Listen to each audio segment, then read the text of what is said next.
Nós vamos fazer um vídeo nesse formato, desculpe a estética, devido às circunstâncias.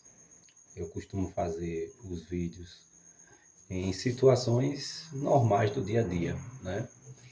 Então, para quem me conhece, sabe muito bem que esse é o meu natural e, aproveitando o ensejo, eu quero aqui iniciar com vocês, né, uma trajetória de leitura do Novo Testamento para ajudar os novos convertidos, os amigos não crentes, os crentes que já estão pregando a palavra, né, para dar aqui um reforço, né, na minha simplicidade, segundo as minhas condições, né, teológica, aos nossos amados irmãos e amigos. Nós vamos, dessa feita, ler comentários da Bíblia de Estudo Restauração, né? Uma Bíblia bastante questionada pelos apologetas, né? Porém, eu já li, achei muito interessante e quero aqui externar um pouco desse conhecimento, né? Primeiro nós vamos começar pelo Evangelho escrito por Mateus, porque na verdade as pessoas falam, o Evangelho de Mateus, de Marcos, de Lucas e de João. Eles não têm Evangelho, o Evangelho é de Jesus, mas foi escrito por eles, né?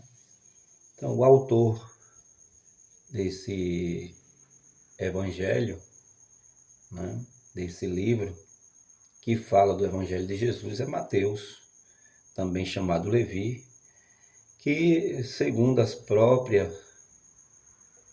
própria Bíblia Sagrada diz que ele era um cobrador de impostos e que se tornou posteriormente um apóstolo. Isso está escrito no capítulo 9 de Mateus, versículo 9. Corroborando com essa verdade, Lucas, que é um historiador, isso aqui é muito interessante, né? Porque foi escrito por um historiador, Lucas capítulo 5, versículo 27.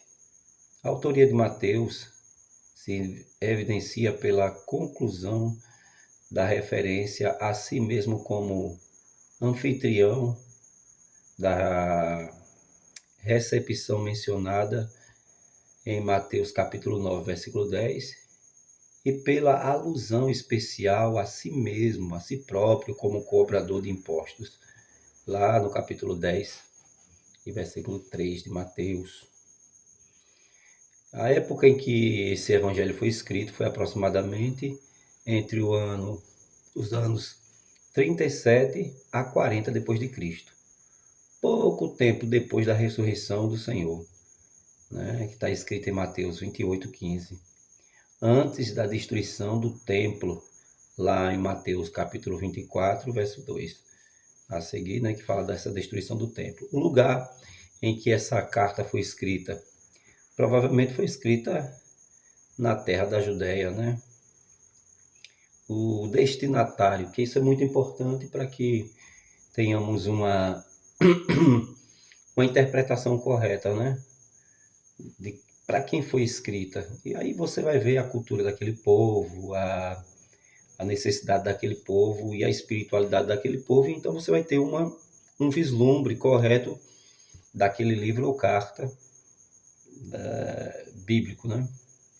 O lugar provavelmente foi a Judéia, destinatário foram os judeus em geral. Fato evidenciado pela ausência de destinatários, né?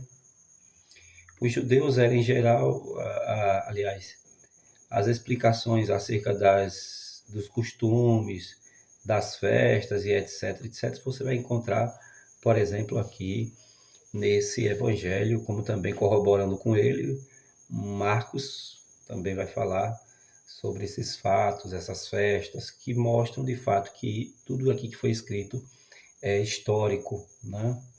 Então nós vamos ver aqui o Evangelho do Reino e ver que nesse livro de Mateus, Jesus Jesus é apresentado como rei, né? Essa era a intenção do evangelista Mateus.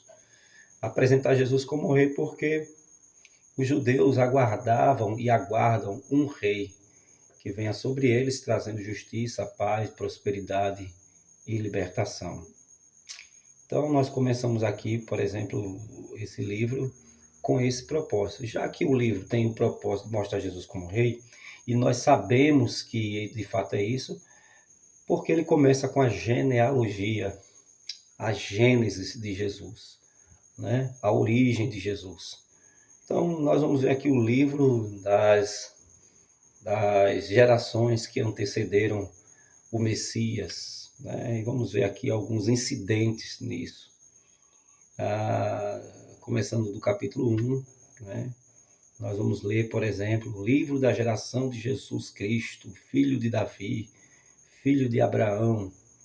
E eu quero aqui externar o seguinte, que é interessante que o Novo Testamento, que representa aqui, né, é representado por Mateus, ele inicia não só com a Gênese, mas com o nome de Jesus sendo destacado, o livro das gerações de Jesus. É interessante que o Novo Testamento ele começa com o nome Jesus e finaliza-se com o nome Jesus lá em Apocalipse, mostrando que Jesus é o conteúdo principal do Novo Testamento, da Nova Aliança. Isso é, assim, de suma importância. E agora eu quero ler aqui o comentário. Talvez eu não quero me estender muito para que o vídeo não fique muito grande, mas olha, veja que interessante. A Bíblia é um livro da vida. E essa vida é uma pessoa viva. Eu achei isso aqui muito interessante, né? Que a Bíblia é um livro de vida. E essa vida é uma pessoa viva. O Cristo, olha que maravilha. O Cristo maravilhoso e todo inclusivo. O Antigo Testamento fornece um retrato em tipos, por exemplo, né? Que mostram por meio de profecias, essa pessoa maravilhosa que é Jesus, né? Porém, o Velho Testamento ainda oculta a presença de Jesus Cristo. Mas no Novo Testamento, né, por meio da sua genealogia, nós já começamos a ver aqui que pode ser encontrada como um resumo do Antigo Testamento. A genealogia, segundo esse comentário, e eu quero ler o nome do comentarista aqui, né? Aqui depois a gente possa até fazer uma pesquisa sobre ele. Bem assim, eu vou fazer leituras, porções de outras bíblias de estudo para a gente desfrutar, né, de conhecimento. Vou encontrar aqui o nome do nosso irmão,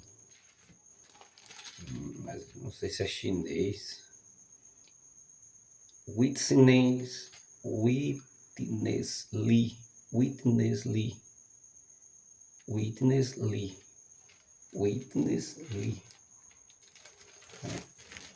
Então, eu achei interessante duas coisinhas aqui a princípio. Três, né?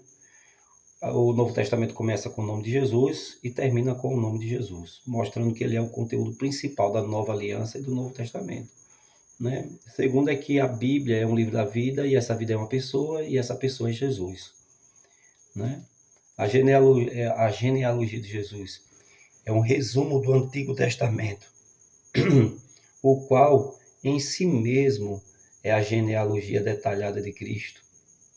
Para entendermos a genealogia retratada em Mateus, precisamos retomar a origem da história de cada incidente, para entendermos melhor, né, essa genealogia. Cristo é maravilhoso e ele é o centro da Bíblia.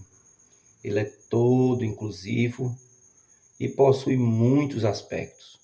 O Novo Testamento apresenta em seu início 4 biografias para retratar os 4 aspectos principais desse Cristo todo inclusivo. O Evangelho de Mateus tipifica ele como rei, né? O rei que é vindo de Deus.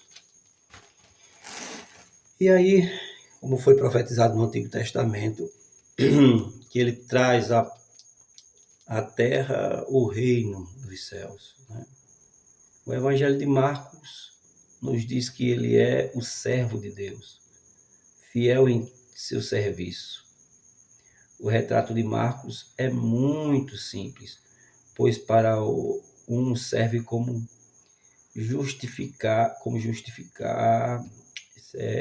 não serve para justificar um retrato detalhado. Em Lucas, apresenta um quadro completo de Jesus Cristo como um único homem correto e natural que já viveu nessa terra. Ele é o Salvador da humanidade. O Evangelho de João descreve esse Jesus como Filho de Deus ou como o próprio Deus, que é a vida para o seu povo. Então, são coisas interessantíssimas, né? Então, nós vamos nos debruçar esses dias sobre isso e essas informações que nós teremos aqui vai ser assim, de grande valia para a sua vida, para o seu ministério.